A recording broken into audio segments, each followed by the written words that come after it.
Hello and welcome to the Good Grief Festival and to this event, The Secrets and Lies We Leave Behind. I'm Julia Samuel, I'm a psychotherapist and author, and I'm going to be talking to Renton and Arifa Akbar about their experiences with secrets and lies. We'll be talking together for about 45 minutes, and then we're going to be open to your questions for the last 15 minutes. You are a really wonderful community and an engaged audience, so please do comment and ask your questions, which is in the box on the right hand of your screen. And do sort of talk to each other as we're talking, and then the questions will come at the end. When we kind of think about secrets and lies that we leave behind, often it's a kind of devastating recognition, because when someone dies, that is devastating. And then we find out things about them that we didn't know, or things about ourselves that we didn't know. And often we didn't know or didn't find them because people are protecting each other or protecting the family from judgment, or because it's too painful to look. All of us will have had some experience of this. Most families have cut their secrets and lies. I'm delighted that we're going to be talking to Arifa and Alex, because they've written two extraordinary books, Blood Legacy, Reckoning with a Family Story of Slavery, and Consumed, about her sister's death, both of which are Baillie Gifford nominations. So they've been sort of well regarded. And Arifa, I'm going to start with you. Can you kind of introduce yourself and tell us about what led you to write this incredibly moving and beautiful and, in a way, love letter to your sister? Yeah, oh, thank you for calling it a love letter. It didn't feel like it at the time, but I'm understanding the book differently now. But what led me, so first of all, I'll say that I'm a journalist, and I'm a theatre critic at The Guardian. Before that, I began as a news reporter. That's important, because as a news reporter, I was trained rigorously into keeping myself out of the story. So and that training has stuck. I haven't remained a news reporter, but that training is part of my DNA, as it were, as a journalist. So my sister, just to give you a bit of background, died quite suddenly. She'd been shuttling in and out of hospitals 5 years ago. They didn't know what was wrong. They didn't know what was wrong even though she stayed in intensive care for a long period of time once, and then she got better, they thought. Then she was back in again. She had a brain hemorrhage. On the day that she effectively died with the brain hemorrhage, they said they still didn't know what had killed her. And the surrealness, not just the shock of the reality of my sister's death, but the surrealness of, a modern day excellent North London research hospital not knowing what had killed my sister. For me, that was mind-boggling. For me, that started some of the questions that led me to write this. On the day after she had the hemorrhage, they said, actually, we do know it's tuberculosis. Whoa. The shock of that, because, as we know, it's an ancient disease, curable with a 6-month course of antibiotics, had it been diagnosed. There was not an awful lot of, or the right kind of explanation for me at the hospital to resolve it, to find some sort of acceptance or understanding of it. And a lot of the shock and disappointment of that experience with the hospital after my sister's death, and the lack of actually knowledge about how her death had come around in a modern hospital, made me think, this is unresolved business for me. Still, I didn't think of writing a book. I'd read some pretty amazing grief memoirs, so amazing that I thought, well, actually, grief hasn't made me eloquent. It's actually made me quite speechless and quite... Couldn't find your words. No, I couldn't find my words. It's made me ineloquent. I don't find eloquence in grief. the grit of it, the dirt of it, the mess of it, because I'd had a very, very difficult relationship with my sister, who'd had acute depression, eating disorders. We'd been close and then estranged, and hadn't been talking in the last few years of her life. There had been lots of complications. It was complicated grief. Can I interrupt you? You called it all the love and fear and flesh wounds of our sisterhood. Yeah. So that is mess, but it's also beautifully written. Oh, thank you, Julia. You know, I did, there was love in that complicated grief. You know, a lot of the time I've had a lot of people get in touch saying, well, I've had complicated sibling relationships, and other people saying, well, I'm incredibly close to my sister, you know, incredibly close to my brother. And a third of all sibling relationships are at some level estranged, according to the research. Really? It's very, very interesting, because the more it's a lot. It's very, very complicated, isn't it? Because you've got that sort of, you know each other better than almost, you know, as well as you'll know another person, parents, and yet my sister did feel, you know, a stranger to me in some ways. And there's with two sisters, there's very complicated rivalries, loves, but that doesn't make the love any more or less intense. This is what I've come around to thinking. But I really wrote it in the end when I thought, you know, despite being a news reporter and being told not to put myself in the picture, despite my anxieties around making family secrets, family abuses, family shame a public business, which is what you're doing when you're laying it out for publication. This isn't your journal, this is for publication. Despite all of those reservations and anxieties, I did it because I thought, actually, it wasn't necessarily for catharsis or to express my grief to myself and to others.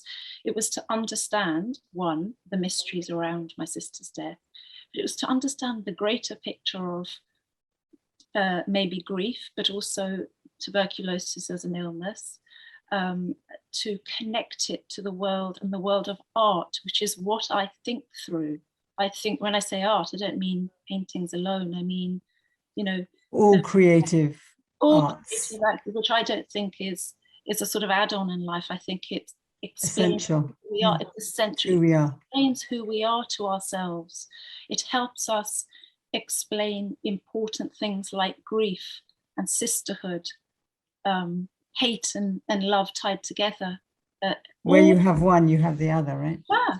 And I saw a lot of that through, and maybe the safer medium, the middle, the conduit of paintings that I saw and films that I saw, and I could talk about angry sisterhood through certain films with Betty Davis and Joan Crawford, you know, having cat fights, and I could in a way use that as a medium for seeing, and Munch's paintings of his sister who died of tuberculosis as a child, and the love and the complication. I saw a lot of, I used that as a way to get to my sister. And to understand yourself and her. Yeah. And Alex, you've written, I mean, there's a, you know, as Arifa was talking, she was talking about family secrets, family shame, family loyalties. And in Blood Legacy, you have been unbelievably courageous, but I guess not that popular with everybody in your family. So do you want to introduce yourself and talk to us about Blood Legacy, reckoning with a family's story of slavery? And also that you're not making a profit from this. Yes, no, that's kind of important. My family made quite a lot of money out of enslaving African people and murdering them. So I don't think I can make any more money out of it. So profits in the book are going to various charities that some families and mine and others like mine are supporting in the Caribbean and here. So yes, I mean, like Arifa, I'm a news journalist by training and background. But I mean, I suppose with this, and yes, you know, tell a story impartially, step back, look at it from every perspective. I think this story I had to put myself into because it is the story of someone who is the heir of if not the wealth, but certainly the privilege of the wealth of slavery. And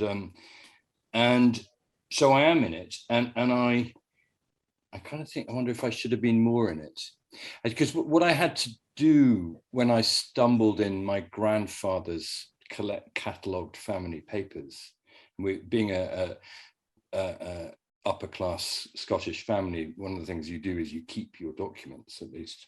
And my grandfather, who was a historian, did.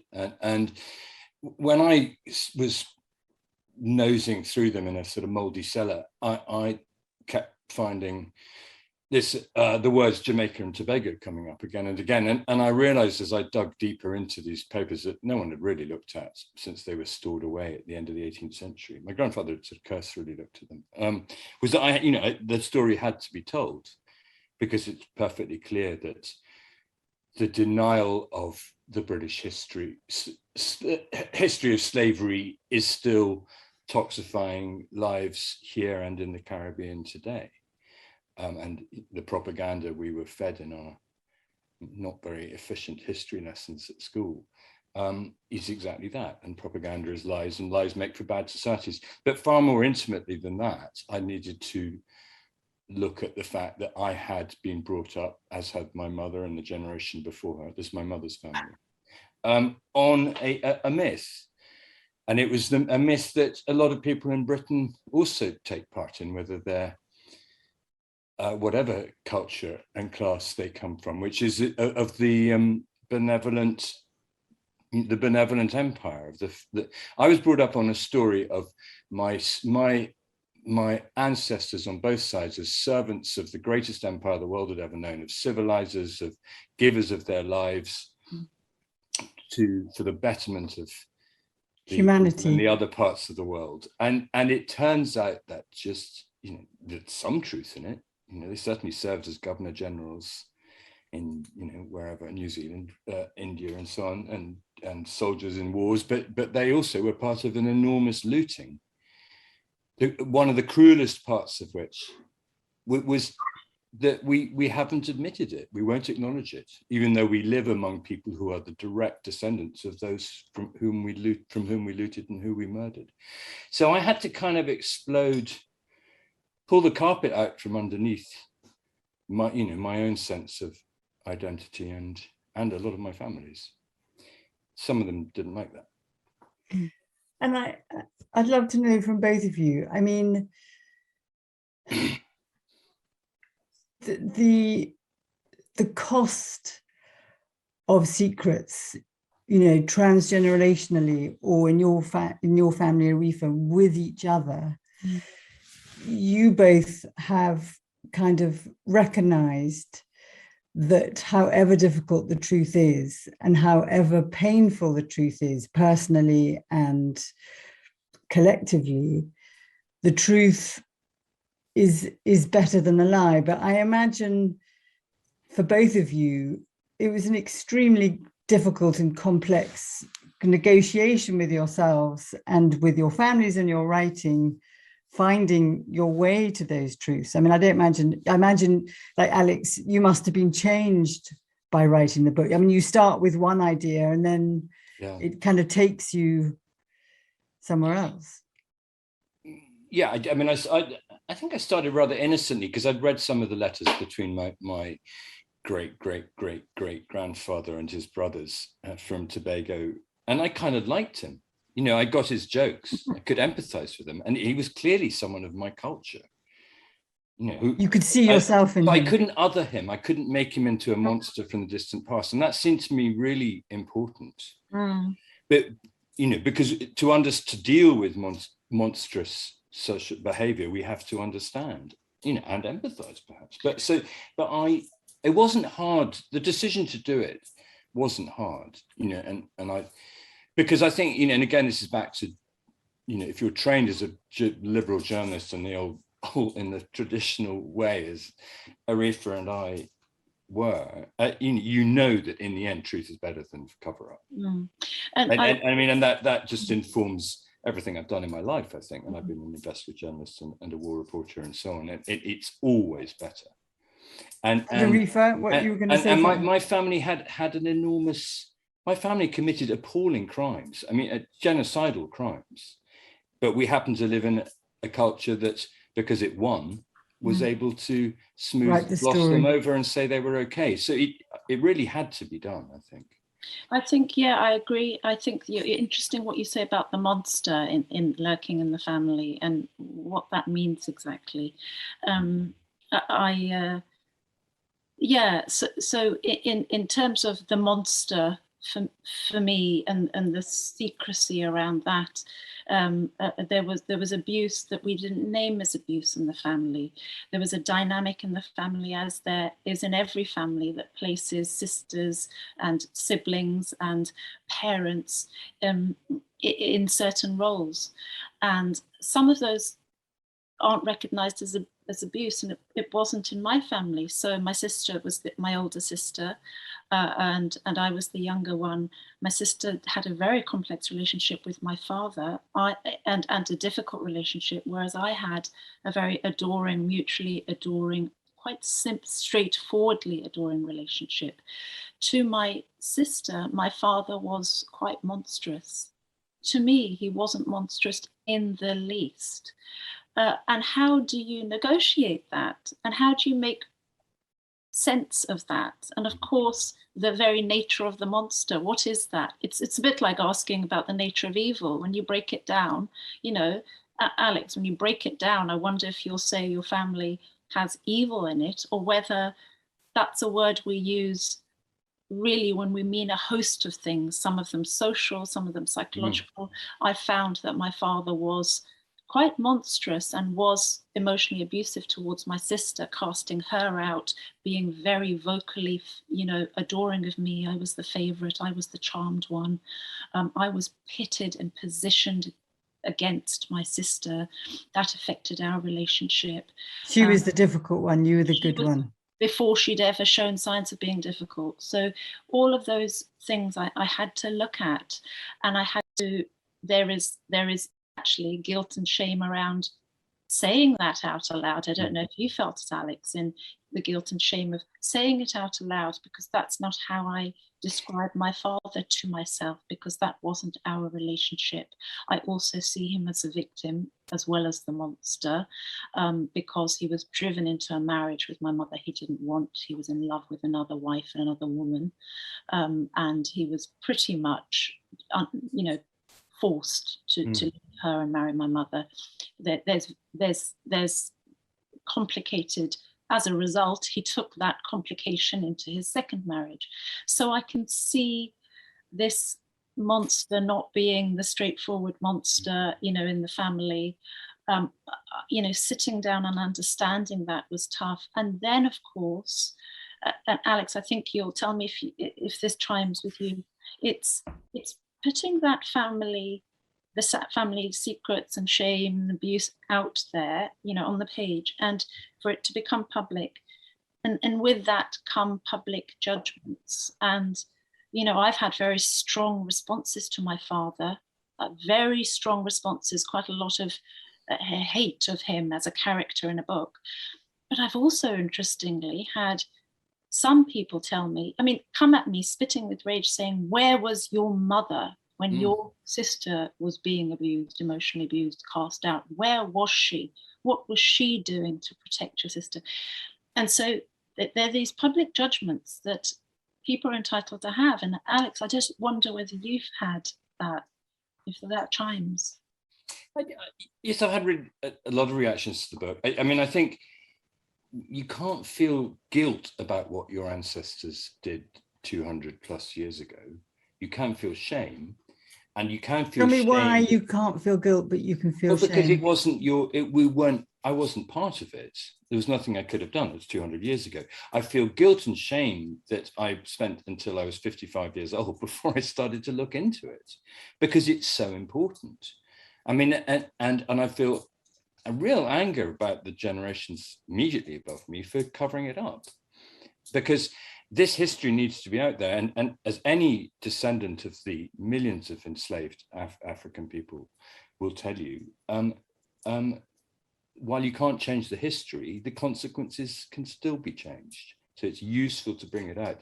But I mean, the most aggressive reaction I've had to the book has been from, not from within my family where there are differing views, but, you know, we all, but from quite ordinary middle-aged white people, readers of the Times and so on, who froth with rage at the notion that you should question the basis of their self-belief as a nation.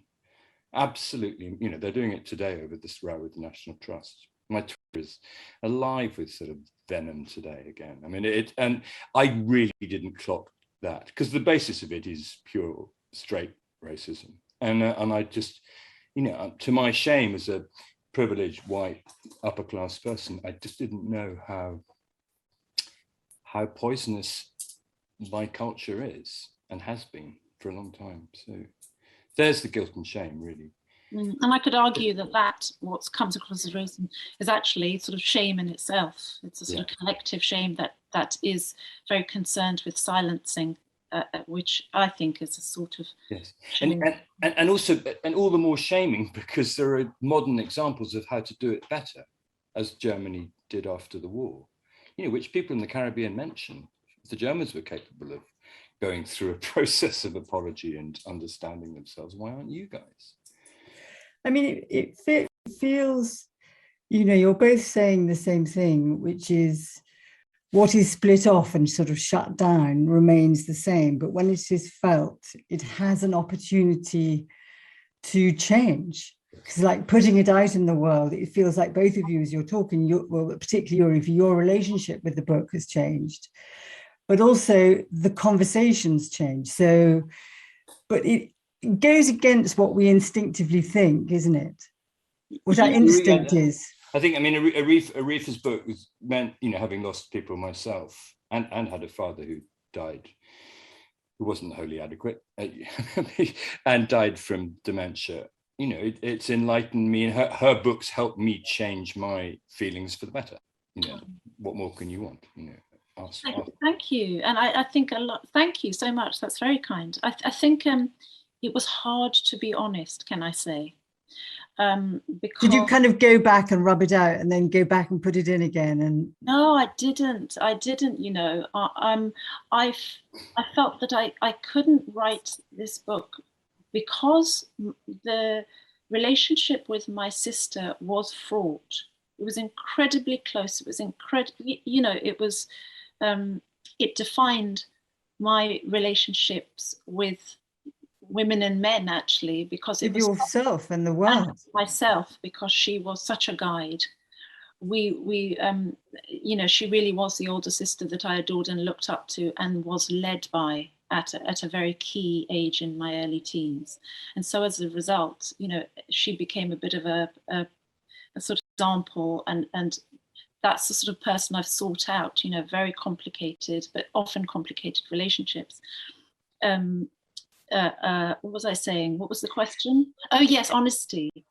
Because of the difficult nature of that, and untangling it and understanding it and seeing it, I couldn't go anywhere with dishonesty. It was, you know, it was all sharp-edged.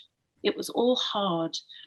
And when I thought about writing about family dysfunction, which is what, you know, we're all in an incredibly loving, small and close family, but full of dysfunction, full of unhappiness, actually, marital unhappiness, and, you know, inherited trauma too, because my father underwent the partition of India to Pakistan. He lost his home. He brought some of that trauma with him. You know, there's so much, this trauma. And trauma is often acted out in rage, isn't it? Trauma that isn't processed is often. And I was thinking, you know, part of my father's pattern, you know, towards my sister might have been to do with something far bigger than our family. It could have been something that he brought from his family of outrageous, rampant favoritism. He was the favorite. He was the heroic, you know, child, and he brought that in as a sort of the way that families were run, you know, and he ran his family in that way. There was lots of inheritance of that trauma that he brought. I come from 11 generations of children who went to boarding school at 8 years old, and clearly inherited trauma from that, but also that repetition of behavior. You know, I know my father hated being sent to school at 8 years old, but it was still the right thing to do for me. And those things are repeated mistaken behavior through generations. So it's brave that we have the chance to break it. We must seize it.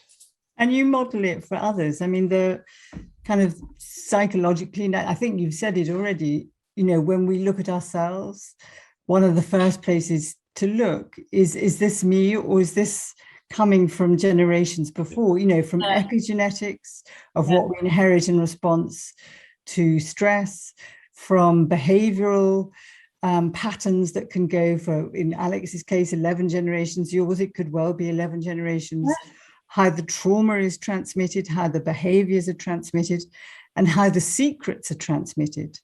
And that the kind of psychology is that the secrets and the pain that isn't expressed in one generation goes down directly to the next generation until someone is prepared to feel the pain. And, you know, so somebody may be born and feel traumatized, but nothing happened to them. And they'll say, is it me? Did it start with me? And the answer probably no, it didn't start with me. And we're only just beginning to discover that actually you're carrying, you know, many generations of stories that haven't been processed. And what it feels like you two are doing is beginning to open the pages with your words and your courage and your honesty, so that you face your own story, that in some way you knew it, but until you could name it, you didn't fully know it, both of you. There must have been part of you that felt split off or felt damaged, not just from, I mean, going to boarding school is one thing, but you probably felt it in your being, both of you, in different ways. Can I say something else? It's slightly a different point that's got something to do with DNA. And this is what I felt in writing out sort of the grief and, you know, sisterhood and difficulty, the darker, edgier sides of sisterhood, is that I began to recognize myself in my sister, that the parts of myself that I hadn't really, I'd designated to her personality, and, you know, in contrast to mine.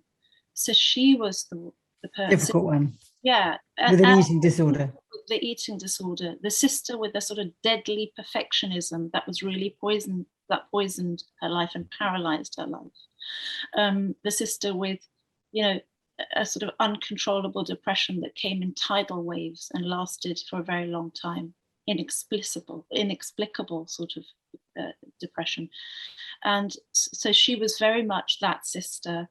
While she was alive, I felt that I couldn't own any of those features in myself, even though we had both had an eating disorder together in our teens. You shared it, didn't you? We shared it, and it was a bonding experience, and it's something that had lasted through it continued in my life, but in a controllable way, and it was uncontrollable with her. And I think there was something in her death, in her dying, and then in me looking at her death and dying, and who my sister was to me, and who we were to each other, that required a recognition, and actually a fearful recognition, that what was in her DNA was also in mine. And I'm not saying that depression and eating disorder is in her DNA, but there is that's I think too literal a thing to say, but there is there's a shared something in the perfectionism, the very damaging perfectionism and control that I then recognized in myself. And actually, there's a little bit in the book where in the midst of grief, more and more, I felt like I began to look like my sister physically. So I'd look in the mirror and I'd be actually a little bit confused by it at first. I thought it was a little trick of the eye. It happened more and more, and I'd bought a new pair of glasses, and I'd taken a picture of myself and I sent them to my mother. And my mother said, "Oh, you look just like Fauzia, who was my then dead sister." My mum had only ever defined us by our differences. She wouldn't ever have said that when my sister was alive. She only saw us as being very physically different. And it's as if we'd become both her daughters at that point. And I very much felt I'd ingested her, that there were things that I daren't have recognized in myself that I only could in her death. I don't even think it's connected to the book. I think it's a process of the grief or the understanding of that person once they've died. And I wonder, I mean, Alex, it's just that DNA thing, have I inherited something bad? Have I inherited that bad gene? Have you got projective identification too, that you cut off your racism or your Renton genes that do, I mean, I think I see it more as you inherit genetic, if you believe in, the emerging science of epigenetics, you inherit tendencies that come from other generations' trauma. So you inherit things that will make you, that you need to watch out for and take care of, and you need to be informed about, which is what you and I are doing. But many traumas can be turned to use. I mean, you develop more empathy if you understand them, if you develop more empathy. So I don't know. I mean, I think, I have lots of siblings, one of whom's dead. And we all ended up, again, the privileged education, we all ended up, kind of in this sort of caring liberal, you probably mock us, but caring liberal philanthropic NGO work and eco work and so on, and areas like that. And I wonder if actually, the gene turned from this notion of philanthropy through world domination and bullying other races through to actually something that's really intriguing. Well, you've Pale epigenetics, let's have more. You talked in your book about families similarly to yours that are giving away wealth, or it's very, very active. And one of the most pleasing things about in terms of the reaction of the sort of white wealthy class to the book, I'm sorry about these sort of coloured white things, but I mean, it's become very apparent, through the process of doing this. But is a significant number of people who've written. I had one again yesterday who've written to me going, I read your book and I recognise that this is in my family as well, and I've done a little bit of research, and I think I need to do something. And of course, there are ways to change the consequences, as we said. So there is another reaction, which is going, yes, this is important and alive. It's not just history, and people seeing that as, it'll be token, whatever they can do, but as really genuinely useful. So that's pleasing. I mean, humans are really interesting about. Sorry, Julia. I mean, you know. I mean, this. Humans are really interesting in how denial or a sort of invalidity or a sort of consumption of the past, as you put it, Arifa. We have a really odd and relationship with our past, but very fervent, very emotional. I do apologize. That's the dog coming in. But I think as you're both writing and exploring yourselves and your histories and the secrets and the lies and the damage and the in some ways, I don't know if your great grandparents, that I don't know if they believe they were doing wrong. As you said, the slaves became objects, and so they didn't name them, and so they didn't believe they were doing wrong. No, they knew they were doing wrong. I have, thank goodness, I have an Agnes Renton, who's my 3 times great grandmother, who was a campaigner in Edinburgh for the abolition of slavery, and she quite possibly leafleted. She and her friends and hundreds of thousands of women in Britain organised boycotts of sugar because it was tainted with African blood, in quotes. And she probably leafleted my slightly posher relatives from the Ferguson side. No, I mean, just when my chief slaver ancestor was voting against Wilberforce's bill to stop the slave trade in 1492, 500,000 Brits had sent petitions to Parliament saying stop it, in a population of 10 million. No, they knew. I mean, it's not, no one can get away with saying these were different times and we shouldn't judge them by today's standards. They're kind of today's times. They were Christians, they were moral people, they believed in the rights of man, they just didn't believe in the rights of black people who could be treated like farm animals. Right? So it's there's no get out there. I guess I think I voiced it inaccurately, and you're right. But what I was saying, that in your process, and Arifa, I mean, both of you correct me. It feels like in examining the secrets and lies of your family and opening them up to the world, you kind of shift your perspective for yourselves. And if somebody is watching who has a very different type of secret or lies, what have you learned that people listening who have a different story from you, what are the things that you've learned that they might find useful? I'll start with you, Arifa. Well, I've had a lot of people responding to say, actually, I've had family members, I've got a whole load of cousins, the wealthy side of my family, all in America. My dad's brothers went to America and made their fortunes, and their children are around my age. And for various reasons, we've been quite cut off from that side of the family. But they all got in touch. And I thought there would be a lot of hostile judgment, because I was making, I was speaking aloud, speaking publicly, and saying essentially, bad things about a father who doesn't carries their name. Carries their name. Two, doesn't have a right of reply. He's in advanced stages of dementia. He's over 90. He's been a loving, an absolutely loving father to me. And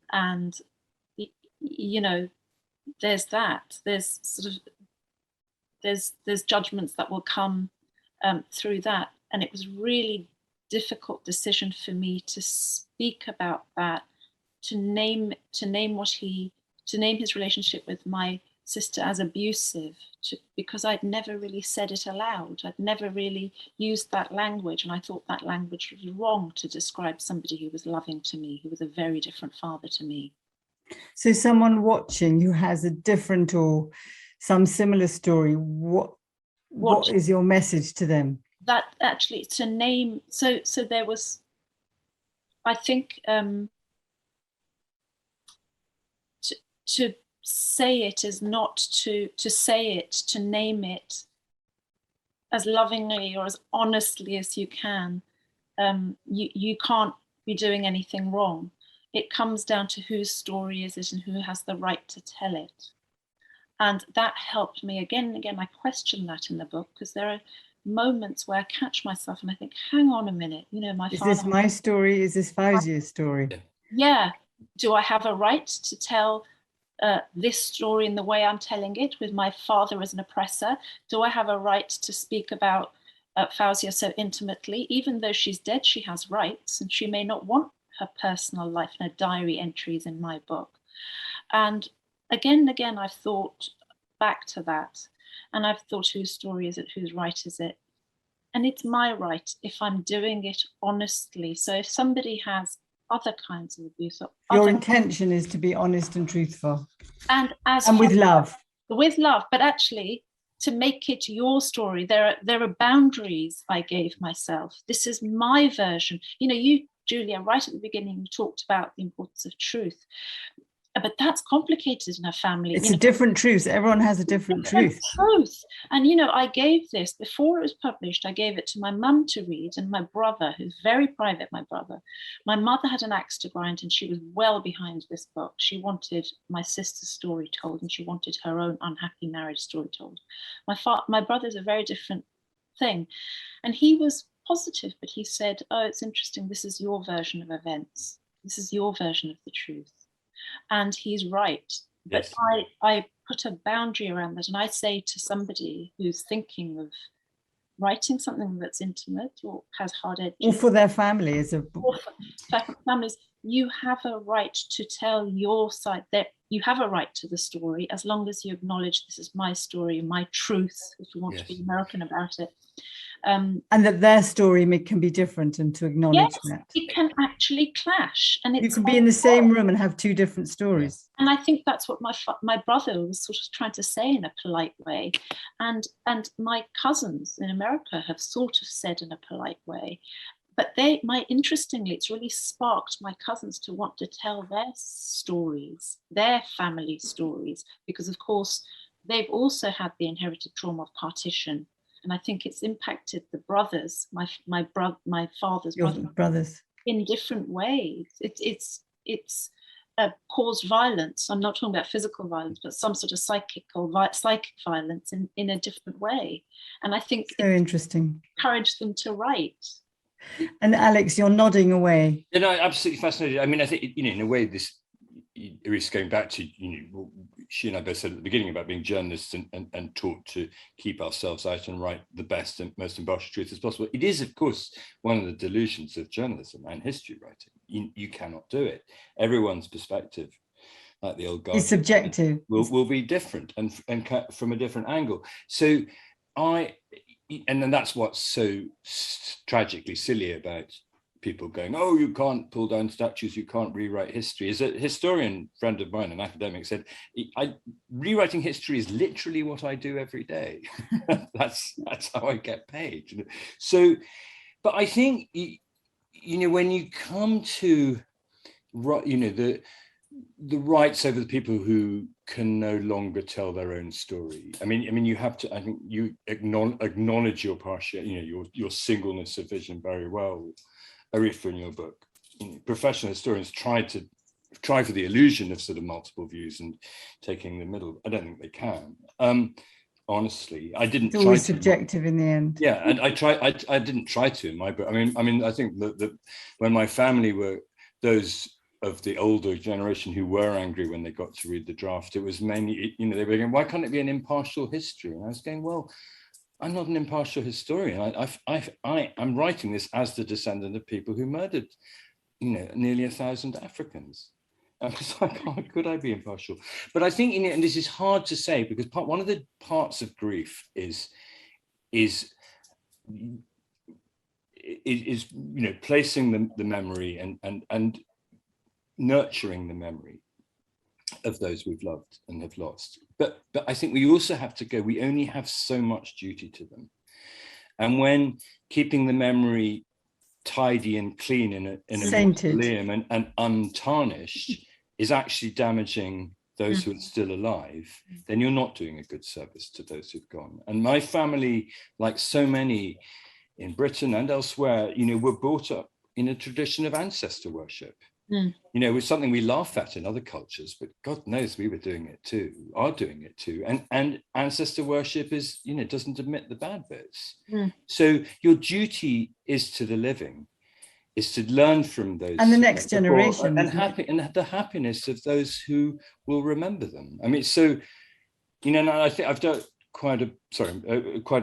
my previous book was about child abuse, and again, in my class, and and it helps, and had read hundreds of stories of people who still suffering from that, and so much of their suffering is needing to keep the secrets they were told to keep at 9 years old. And these are about dead men, headmasters, and priests and teachers, who could possibly. They need to be happy now because their children will be happier if they're happy.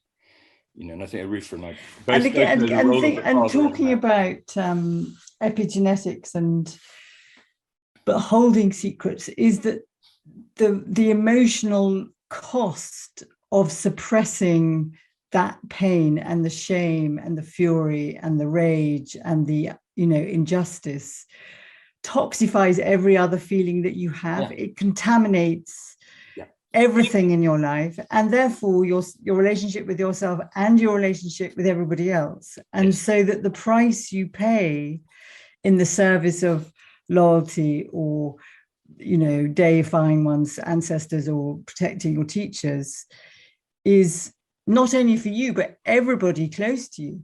So I absolutely agree with that. And sorry to go on. Julia, and I just wanted to say, it completely chimes with me that being able to, I did some bereavement counselling, and the bereavement counsellor was saying, you could put your feelings in a box and get them out one by one, but of course some of us, put them in a box and there they stay. You sort of put the lid on it sometimes, but they come out and sometimes they burst out sideways. But in ways you can't recognize, because you haven't acknowledged. You stop acknowledging it. And what I found in the writing of this book, if there had to be some sort of cathartic outcome, was that my anger couldn't.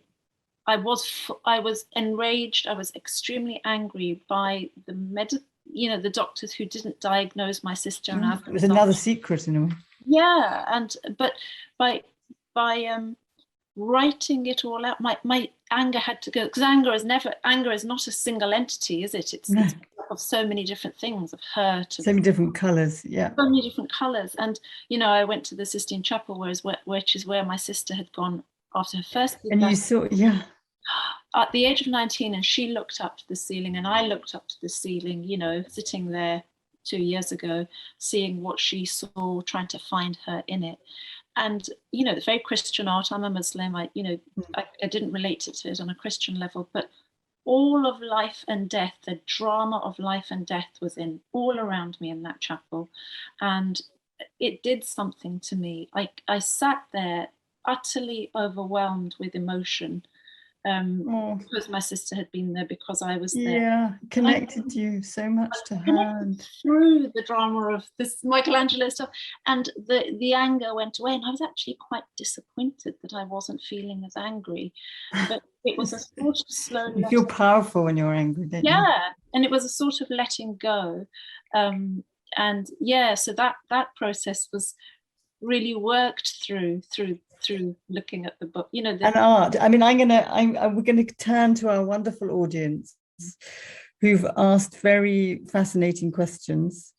So the first question is there a moral struggle in exploring secrecy when, you've answered this actually, when those involved don't have the opportunity to respond?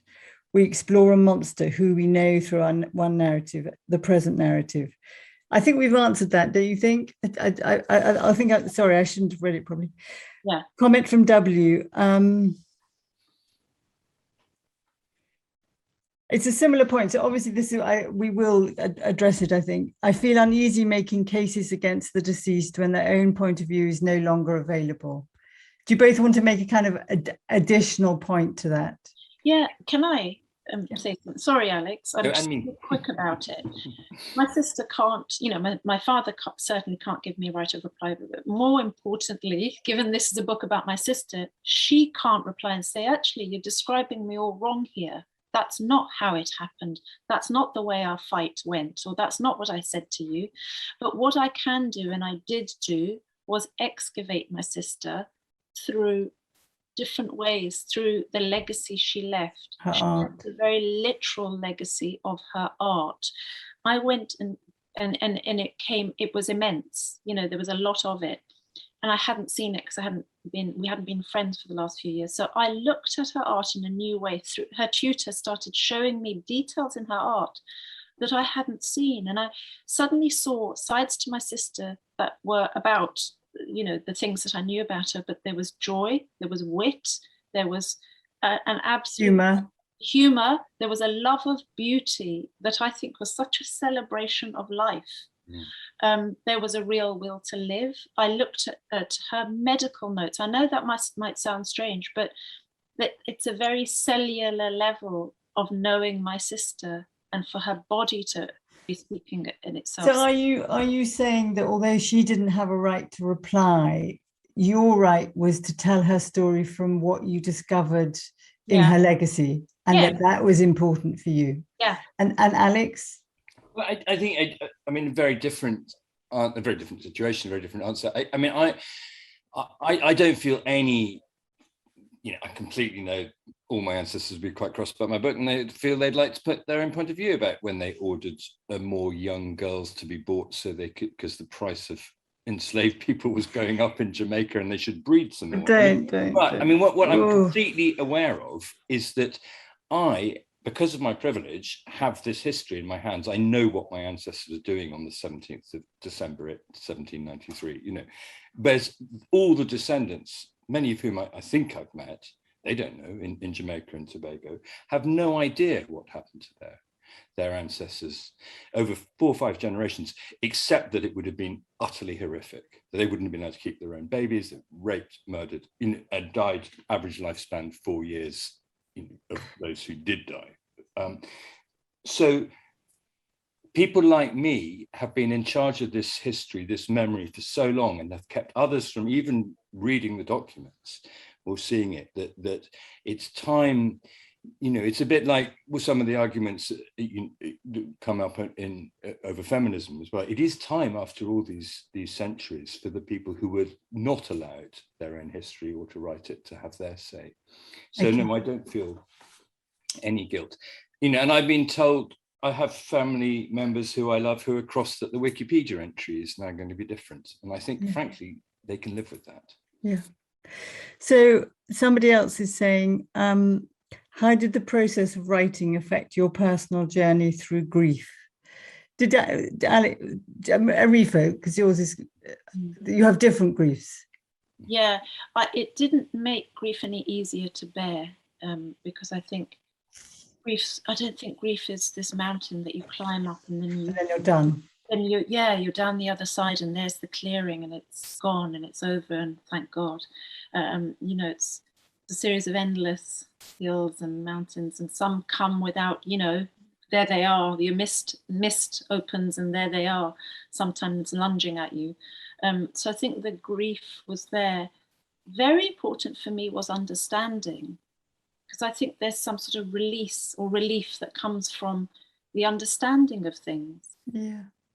Why my sister, was the way she was, why I'm the way I am, what happened to my sister, what happened to us, my relationship with the art, going to see paintings and so much love there. Yeah, but and also discovery and also joy, that within grief, the grief masked a lot of the happy times, but actually suddenly through remembering, through almost forcing myself to look at the loss, good things happened, good things came to me as well, and precious memory that had been locked away.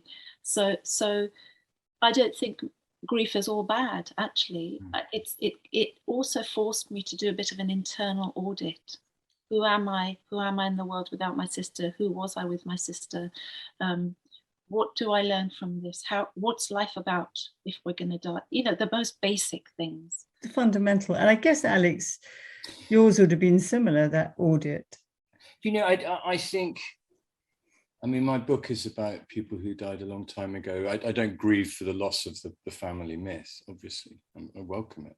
I can I say something about Arifa's book, actually, because I lost my sister 10 years ago at 4, just younger than Fazia, Arifa's sister. And you made me think again about my sister and missing her and remembering her and the useful things around that. The circumstances of her death were much simpler, and incredibly glad that she and I, though we used to row, she was my little sister, ended life, and at the end of her life, we were on very good terms indeed. But you made me, I think if you're grieving, you should read Arifa's book. And grieving doesn't stop. It's 10 years since Bobby died, and she's, one of her children's still alive, and it's still, the process is still happening. In many good ways. And you do it through different phases of your life. So I was brought up by parents who were damaged by the Holocaust experience. My experience at home would have been defined as abuse. They didn't know better. I agree with Alex that the trauma has made me and supported my choice of profession, but would I benefit from publishing the secrets and lies of my family? Would this make it easier to grieve the loss of a happy life after I lost them? I do have a view on that. After I wrote my book about child abuse in the schools of the privileged, and all residential schools, not just the privileged, but a lot of people have got in touch and still do, saying that they wanted, what was the way forward? Was therapy good? Should they go to the police? Things like that. And I've ended up, after some years of responding to people, I ended up saying, write it down. Just for yourself, get it written. And that it's a writing. The narrative, who knows why? Writing your own story. It's not as simple as catharsis, as Arifa was saying earlier, but yes.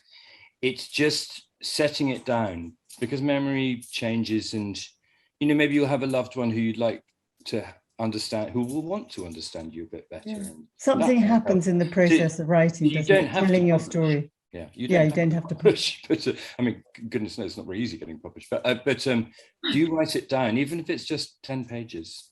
I think that's brilliant advice. Do write it down uncensored, and see what happened. See then what you want to do with it. And also that you can go on shaping it and building on it, and you can start with 10 pages and leave it for a year and then go back, and because it changes how you feel about yourself, and you expand your understanding. And it doesn't don't do a writing job that is going to challenge you, and you get the fear of the page that we all know. I mean, write a poem.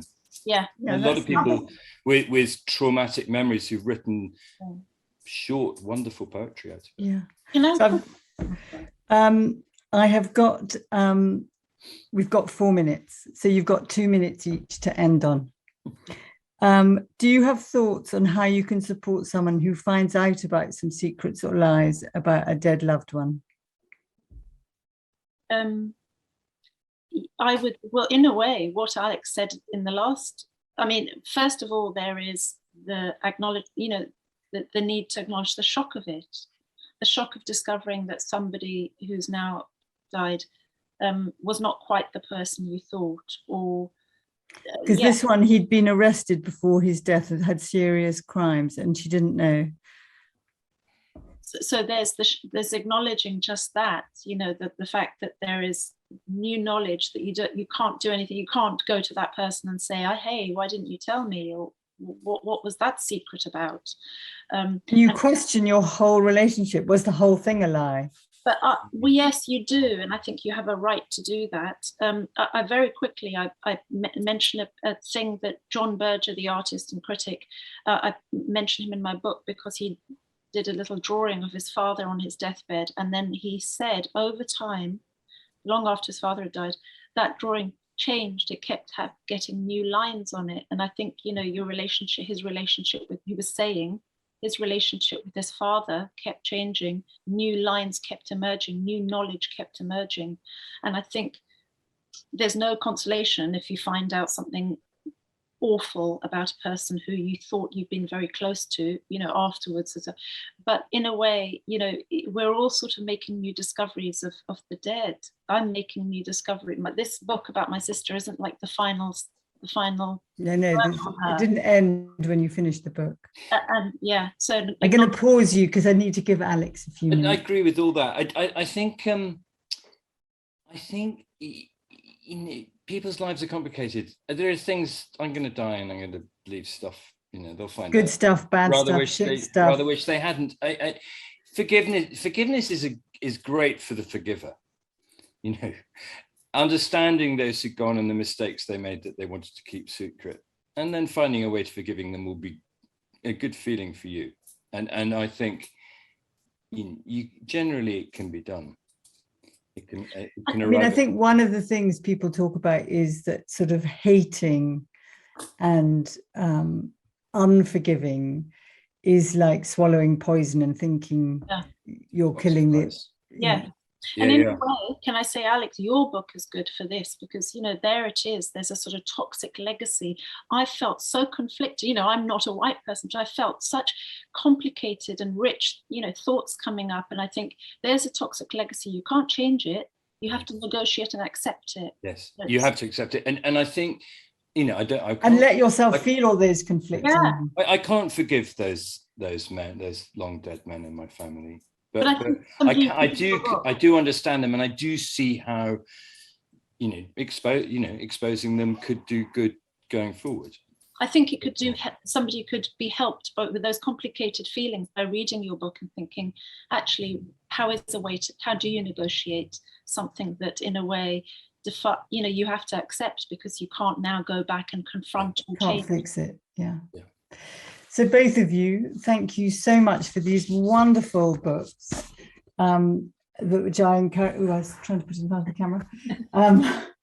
and for this fascinating conversation. And it feels like the beginning of a much longer conversation that we need to have individually with ourselves, within our families, within our friendship group, and in society and the world as well. Oh, I've loved this, and thank you, Julia, for your brilliant. Thank you so much. Thank you, Alex. Julia. Yeah. Thank you, Julia and Arifa. Thank you guys, and thank you all the community that listened and watched and asked your questions. And if anything has come up that has distressed you, we have a support network linked to the Good Grief Festival. So to go to the site and get the link to all the organizations, Crews, Samaritans, all the information that you need if you've been distressed, but that by listening it's brought up your own distress of your own experience. So take care of yourselves, and good night. It's not good night, goodbye.